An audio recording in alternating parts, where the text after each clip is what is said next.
تخيلوا كده إنكم بتدفعوا مبلغ محترم جدا في علبة شوكولاتة فخرة، وإنتم مقتنعين تماماً إنكم شاريين قمة الجودة وحاجة بقى هتعيش تفتحوها في المناسبات.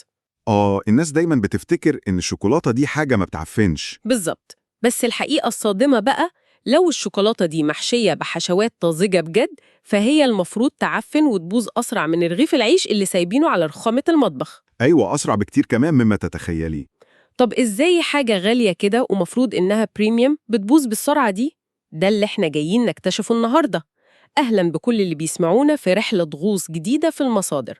النهاردة إحنا مش جايين نتكلم عن طعم الشوكولاتة الحلوة أو نوصف قد إيه هي بتعدل المزاج. خالص، الموضوع أكبر من كده بكتير. إحنا هنفكك الشوكولاتة دي حتة حتة، هندخل جوه الكيمياء المعقدة بتاعتها، وهنفهم الاقتصاديات الصارمة والمخيفة اللي بتحكم الصناعة دي. لأن الشوكولاتة مش مجرد تحلية، دي مركب كيميائي حساس جدا، وأي غلطة فيه بتكلف ثروة. التركيبة بتاعتها فعلا خادعة جدا. يعني من بره تبان إنها صلبة ومتماسكة، بس من جوه هي عبارة عن معركة جزيئات بتحصل. الفهم العميق للي بيحصل على المستوى الجزيئي ده هو اللي بيفرق بين شغل الهواة اللي بيسيحوا شوكولاتة في المطبخ وبين المحترفين اللي بيبنوا إمبراطوريات تجارية بجد. قصدك إنها محتاجة تعامل فيزيائي دقيق قبل الطعم؟ بالظبط كده.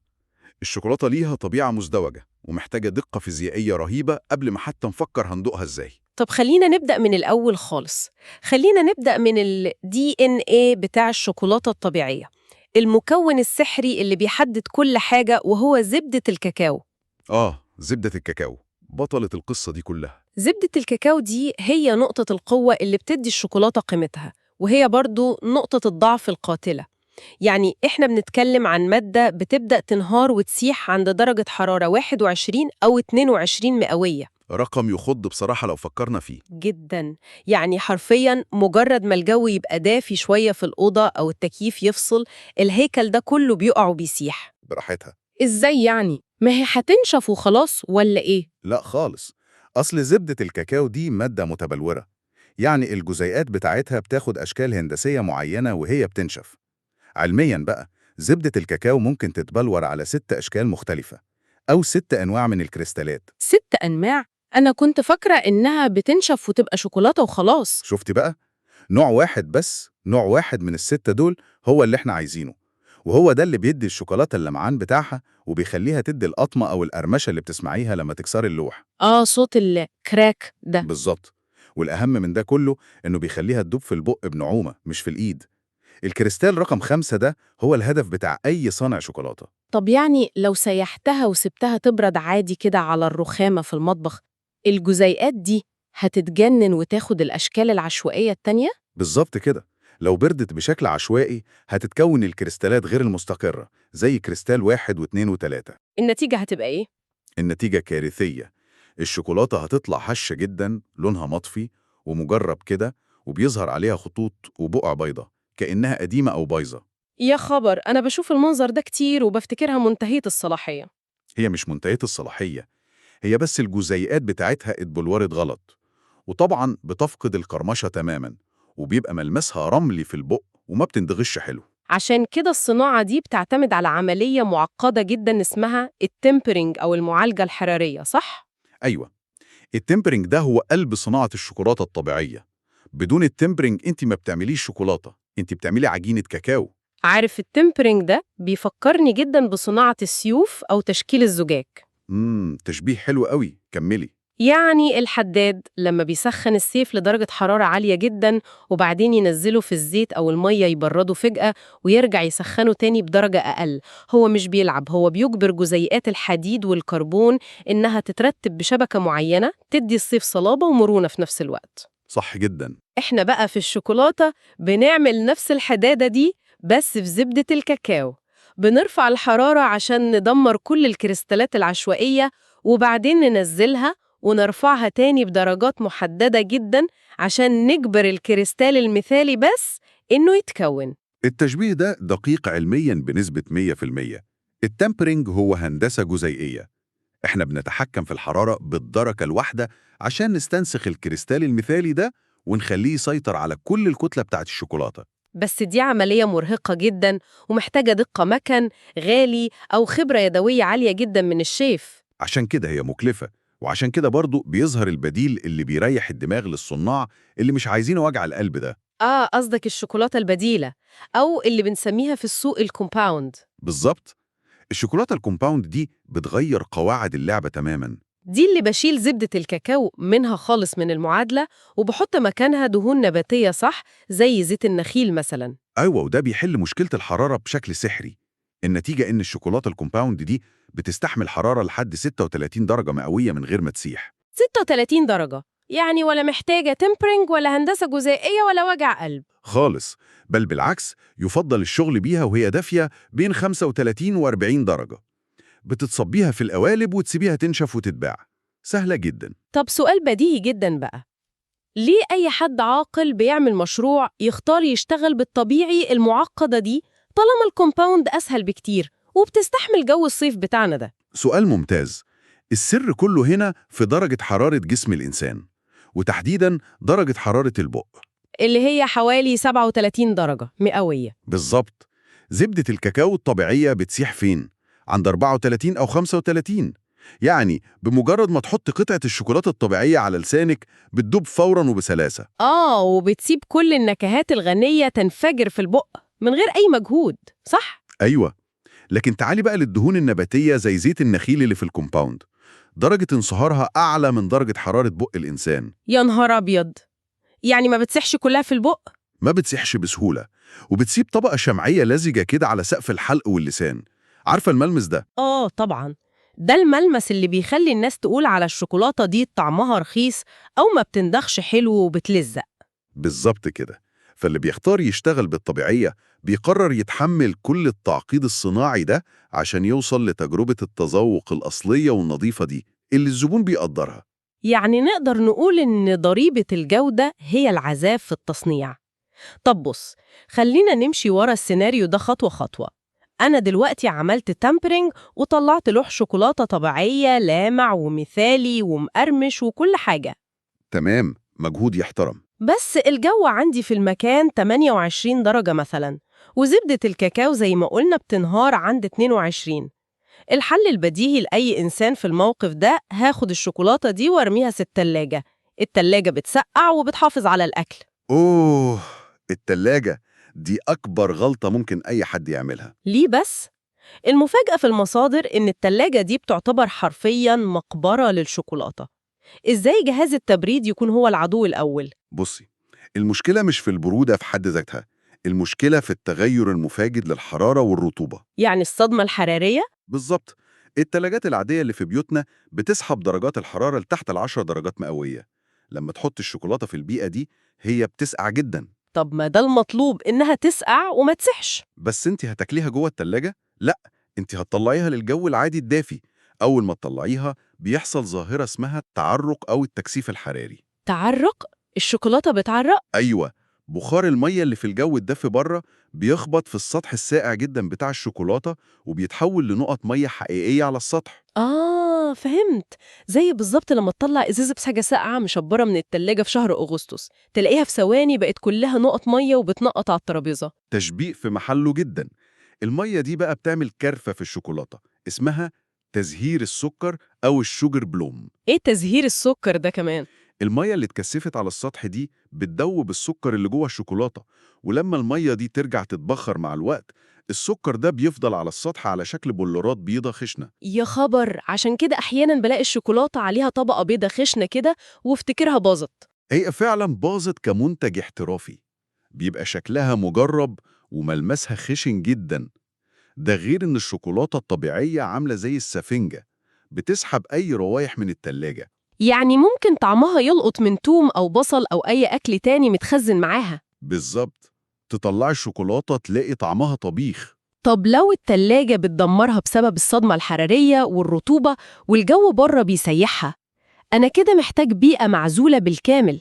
يعني محتاج حاجة زي قبو النبيذ في أوروبا مثلا، مكان جاف تماما حرارته مايلة للبرودة بس مش متلجة ورطوبتها معدومة. ده الوصف الدقيق للبيئة المثالية لتخزين الشوكولاتة. معقول؟ درجة حرارة معينة بالملي؟ أيوة، المكان لازم يكون مظلم، جاف تماما، ودرجة حرارته ثابتة ما بين 17 و 18 درجة مئوية، ومفيش أي تذبذب. التذبذب ده بيبوظ الدنيا؟ طبعا التذبذب في الحرارة بيكسر الهيكل الجزيئي اللي عملناه في التمبرينج بصعوبة، وده بيفسر لك ليه البراندات الضخمة ومصانع الشوكولاتة بتستثمر ملايين في غرف تبريد مركزية مخصصة غرف بحالها عشان شوكولاتة؟ مكيفة على الدرجة دي بالظبط، ومزودة بأجهزة طرد للرطوبة.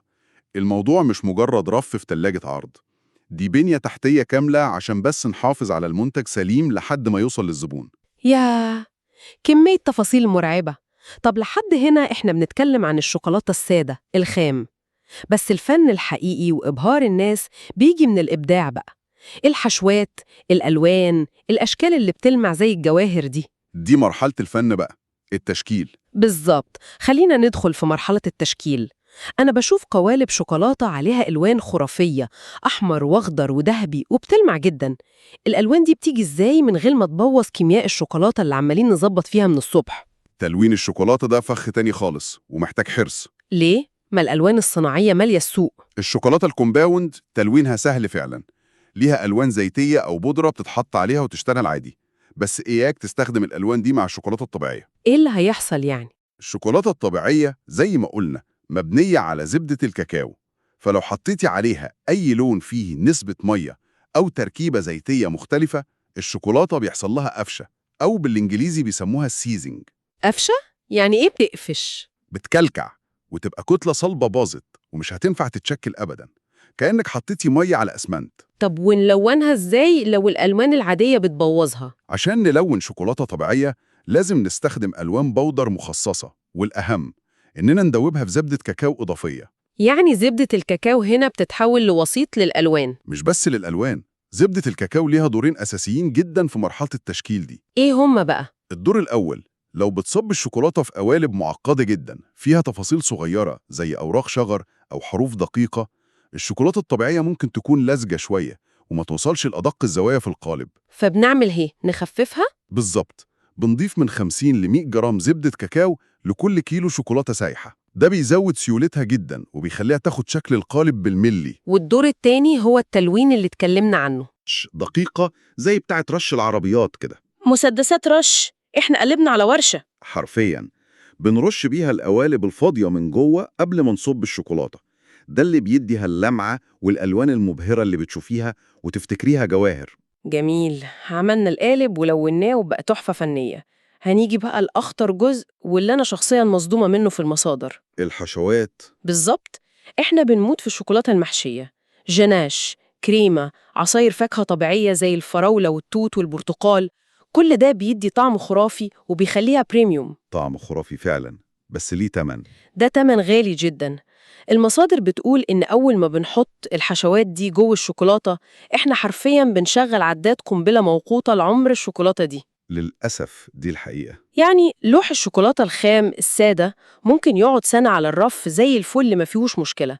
أول ما نحشيه بالحاجات الطبيعية دي، الصلاحية بتنهار لشهرين أو 3 شهور بالكتير. ليه الهبوط المرعب ده في الصلاحية؟ الإجابة في مصطلح علمي مهم جدا اسمه النشاط المائي أو الووتر أكتيفيتي. نشاط مائي؟ قصدك المية اللي في الحشوة؟ بالظبط، عصاير الفاكهة الطبيعية والكريمة اللي في الجناش فيها نسبة مية حرة. المية الحرة دي هي البيئة المثالية والخصبة لأي بكتيريا أو عفن عشان ينمو ويعيش. يعني الشوكولاتة السادة ما فيهاش مية فمش بتعفن. صح، الشوكولاتة من بره جافة جدا، النشاط المائي بتاعها شبه معدوم، فما فيش بكتيريا بتقدر تعيش عليها. بس الحشوة من جوه دي بيئة حية. طب وإيه اللي بيحصل مع الوقت؟ اللي بيحصل إن بمرور الوقت الرطوبة اللي في الحشوة دي بتبدأ تتسرب لغلاف الشوكولاتة الخارجي فتطريه من جوه، وفي نفس الوقت البكتيريا بتبدأ تنشط جوه الحشوة وتبوظها وتبدأ تعفن. طب خليني أقف هنا ثانية واحدة. يعني أنت بتقول إن الشوكولاتة المحشية حشوة طازة حقيقية ما بتكملش 90 يوم؟ صح جدا، ما بتكملش. طب إزاي أنا بدخل سوبر ماركت كبير ولاقي علب شوكولاتة مستوردة فاخرة وعلب شيك جدا محشية كريمة وفراولة وتوت ومكتوب عليها تاريخ إنتاج وصلاحية ممتدة لسنة وسنة ونص كمان؟ سؤال منطقي جدا. هل دي معجزة تكنولوجية في التغليف مثلا، ولا أنا كده باكل حشوة مش طبيعية أصلا ومضروبة مواد حافظة توقف النشاط المائي ده بالعافية؟ بصي، ده استنتاج في محله تماما. عشان تخلي حشوة المفروض علميا تبوظ بعد شهرين، تعيش سنة ونص على رف سوبر ماركت، قدامك سكتين مفيش غيرهم. إيه هما؟ يا إما بتستخدمي تكنولوجيا تصنيع معقدة جدا جدا بتتحكم في ضغط المية وتقلل النشاط المائي بشكل كيميائي، ودي تكلفتها خيالية ومش كل الشركات بتعملها. والسكة التانية الأسهل؟ الحل الأرخص والأكثر انتشاراً في السوق إنك بتستغني عن المكونات الطازجة الحقيقية أصلاً، وتستبدليها بنكهات صناعية ومستحلصات وكميات ضخمة من المواد الحافظة والسكر المقلوب عشان تقتلي أي فرصة لنمو البكتيريا. يا نهار أبيض! يعني أنا بشتري علبة غالية جدا ومفكرة إنها فاكهة طبيعية وتطلع نكهات ومواد حافظة؟ النتيجة إنك بتاخدي منتج يعيش على الرف سنة وتعرفي تشحنيه من بلد لبلد، بس انت ضحيتي بجزء كبير جدا من الطعم الأصلي الطازج والجودة الحقيقية اللي المفروض تاخديها من الشوكولاتة المحشية. ياه! يعني الجودة العالية دايما ليها ضريبة، وضريبتها هنا هي قصر العمر. وده يودينا للكابوس الحقيقي لأي حد بيفكر يفتح بيزنس في المجال ده. اقتصاديات الشوكولاتة دي بقى قصة تانية خالص. أنا لو هفتح مشروع بناء على الكلام ده أنا هفلس في أول شهر. ليه بس؟ يعني أنا بتعامل مع منتج بيسيح عند 22 درجة، محتاج أجهزة متطورة عشان أعمل له تمبرينج، لازم أأجر أو أبني غرف تبريد مخصوصة شغالة 24 ساعة عند 17 درجة. كل دي مصاريف تشغيل فعلا. ولو حشيته طبيعي عشان أقدم جودة بريميوم هيبوظ مني بعد شهرين 3 لو متباعش. إزاي حد بيقدر يحسب الحسبة المعقدة دي ويطلع كسبان في الآخر؟ لأن اقتصاديات الشوكولاتة لا تقل صرامة عن الكيمياء بتاعتها أبداً. الموضوع مش شوية شغف وتسييح شوكولاتة في قوالب سيليكون في البيت خالص. أول حائط صد بتخبطي فيه هو دراسة السوق وتحديد القدرة الشرائية للزبون. يعني لازم أعرف أنا هبيع لمين. لأن الزبون ده مستعد يدفع تمن الجودة وتكلفة التخزين العالية دي. أيوة، لكن لو بتنزلي منتج لسوق شعبي أو فئة اقتصادية مستحيل تستخدمي شوكولاتة طبيعية. لأن الزبون مش هيدفع تمنها وهتبوظ عندي وتخسرني. صح، وهنا لازم تلجئي للكومباوند وتريحي دماغك. عشان كده لازم تطابقي منتجك مع قدرة الزبون. تصدق ده بيفسر لي جدا مثال قريته في المصادر عن الفول السوداني المتغطي بالشوكولاتة اللي بيتباع في المحامص أو السوبر ماركت الصغير. الفول السوداني ده مثال عبقري بيشرح تسعير السوق. أنا دايما كنت بسأل نفسي إزاي بيبيعوا كمية الفول السوداني بالشوكولاتة دي كلها بسعر رخيص كده والناس بتشتريه بالكيلو. السر هنا في الخامات والهدف من المنتج. المحامص بتستخدم أرخص وأندى أنواع الشوكولاتة الكومباوند لتغطية الفول السوداني. ليه؟ لأن الهدف الأساسي إن ده سناك شعبي خفيف، لازم سعره يفضل في متناول أي حد. طب تخيل لو صاحب محمصة قرر يتفلسف ويعمل فول سوداني متغطي بشوكولاتة طبيعية بلجيكي معمول لها تمبرينج. التكلفة هتبقى أضعاف أضعاف، وهيضطر يبيع الكيلو برقم خرافي. الزبون العادي اللي داخل يشتري شوية تسالي لولاده هيشوف السعر، هيسيبها ويمشي. يعني المنتج هيبقى ممتاز كجودة بس فاشل تجاريا جدا لأنه مش متطابق مع توقعات الزبون ولا قدراته الشرائية. بالظبط كده. التجارة هنا بتحكمها الأرقام مش العواطف. طب في الحسابات الدقيقة بقى للمصانع، المصنع ده بيحسب إيه بالظبط عشان ما يخسرش؟ لأنه أكيد مش بيحسب بس تمن الكاكاو، صح؟ الكاكاو ده مجرد بند واحد في لستة طويلة. أساساً تسعير الكاكاو نفسه بيتغير يومياً في البورصات العالمية حسب المحاصيل والظروف السياسية في بلاد الزراعة. يعني سعره مش ثابت أصلاً. خالص. ده غير بقى تكلفة الخامات التانية. انت لازم تحسبي الأوفر هيد أو تكاليف التشغيل المخفية. زي إيه التكاليف المخفية دي؟ تخيلي فواتير الكهرباء بتاعت غرف التبريد اللي شغالة 24 ساعة. دي لوحدها كارثة. لو التكييف فصل ربع ساعة بس الشحنة كلها ممكن تبوظ. يا ساتر، كل ده ضغط. وتكلفة التغليف العازل للحرارة والرطوبة عشان تعيش على الرف. ونسبة الهالك من الشوكولاتة اللي بتبوظ لو درجة الحرارة اتغيرت فجأة أثناء النقل مثلا. كل ده بيتضاف على تمن القطعة؟ طبعا. كل ده بيتجمع ويتقسم على حجم الإنتاج عشان تطلعي بتكلفة القطعة الواحدة الحقيقية اللي واقفة عليكي. ومن هنا تبدأي تحطي هامش ربحك وتشوفي السعر ده هيتباع في السوق ولا لأ. طب وبالنسبة للتسويق، إزاي أقنع الناس تدفع الرقم ده؟ في التسويق دلوقتي اللعبة كلها بقت بصرية في الأول. التصوير الاحترافي اللي بيبين لمعة التمبرينج اللي تعبنا فيها دي، وتقديم عينات مجانية للناس عشان يدوقوا. عشان يحسوا بالفرق بين الطبيعية والكومباوند في بقهم؟ بالظبط. لما الزبون يدوق الطبيعية وتدوب في بقه بنعومة، هيقتنع يدفع فيها أكتر من الكومباوند الرخيص اللي بيلزق. الحسب قاسية جدا بصراحة. يعني مفيش أي معادلة سحرية أو طريقة سرية تخليني أقدم جودة الشوكولاتة الطبيعية بكل ملمسها وطعمها، بس بسعر الشوكولاتة الكومباوند الرخيصة أضرب السوق يعني واكتسح. بصي، الأرقام ما بترحمش والفيزياء ما بتتغيرش. التكلفة حقيقية. مستحيل تقدمي زبدة كاكاو طبيعية وعمليات حرارية معقدة وتخزين مكرف جدا بسعر دهون نباتية رخيصة. طب واللي بيحاول يعمل كده في السوق وبنشوف أسعاره رخيصة جدا؟ اللي بيحاول يعمل كده يا إما بيغش في المكونات وبيخلط طبيعي على كومباوند من غير ما يقول للزبون، يا إما بياكل من رأس ماله ومصيره هيقفل بعد كام شهر لأنه بيخسر. يعني النجاح مبني على الصراحة مع الأرقام. النجاح مبني على إنك تبقي فاهمة خاماتك كويس جدا وتكلفتها الحقيقية بالقرش والمكان الصح اللي هتبيعي فيه. غير كده دي مجرد أمنيات مش بيزنس حقيقي. إحنا كده بجد لفينا لفة كاملة ومبهرة. بدأنا بصورة بريئة جدا إن الشوكولاتة دي مجرد مكافأة بسيطة من شوية كاكاو وسكر، وطلعت إيه في الآخر؟ واكتشفنا إنها معركة كيميائية بتتلعب على مستوى ترتيب الجزيئات في زبدة الكاكاو، وفيزياء صارمة لدرجات الحرارة والتكثيف في الثلاجات. وحسابات اقتصادية معقدة بتقرر إيه اللي يتحط على الرف وإيه اللي ما يستحملش وتكلفته تخسرك. بالظبط، هي صناعة لا تقبل أنصاف الحلول.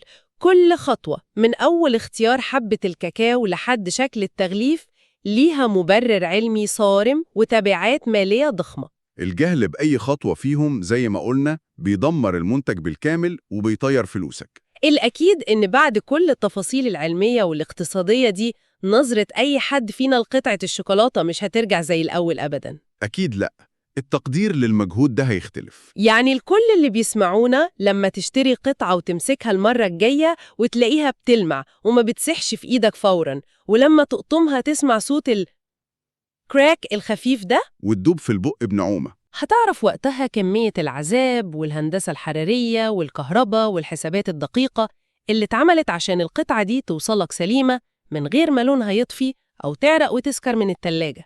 رحلة طويلة ومكلفة فعلاً. بس قبل ما نختم رحلة الغوص في المصادر دي النهاردة، في فكرة بتلح على دماغي ومحتاج أسيبها لكل اللي بيسمعونا يفكروا فيها.